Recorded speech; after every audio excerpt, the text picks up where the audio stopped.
حضرت علی کرم اللہ وجہ چوتھے خلیفہ راشد، ایک مرتبہ آپ کی زرہ گم ہو گئی، نہیں ملی۔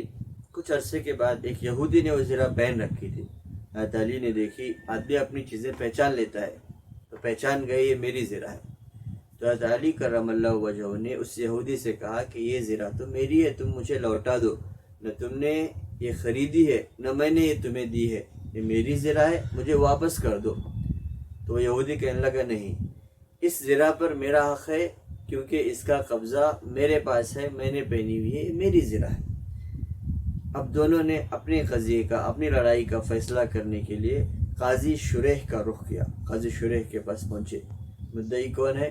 وقت کے خلیفہ حضرت علی کرم اللہ وجہ، وقت کے خلیفہ ہیں، لیکن قاضی صاحب نے حضرت علی سے کہا آپ مدعی ہیں، اپنے دعوے کو ثابت کرنے کے لیے آپ گواہ پیش کریں۔ تو حضرت علی نے کہا یہ زرہ تو میری ہے، لیکن میرے پاس گواہ میرا بیٹا حسن ہے، اس کے علاوہ ایک غلام ہے، یہ دو لوگ گواہ ہیں۔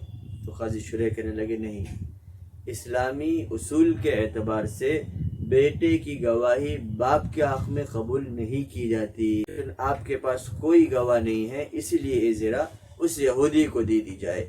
اب زرہ یہودی کو دے دی گئی، لیکن یہودی اس واقعے سے اتنا متاثر ہوا کہ وقت کا خلیفہ ہے، لیکن اسلامی اصول کے اعتبار سے فیصلہ کیا گیا تو جو زرہ میری نہیں تھی وہ مجھے مل گئی، ان کے پاس گواہ نہ ہونے کی وجہ سے اتنا متاثر ہوا، کہنے لگا حضرت علی سے کہ یہ زرہ میری نہیں ہے، آپ کی، آپ ہی رکھیں۔ زرہ بھی دے دی، اور زرہ دینے کے بعد اس نے اسلام بھی قبول کر لیا کہ جس مذہب میں اتنا انصاف ہو وہ مذہب جھوٹا نہیں ہو سکتا، یہ کہہ کر اس نے اسلام قبول کر لیا۔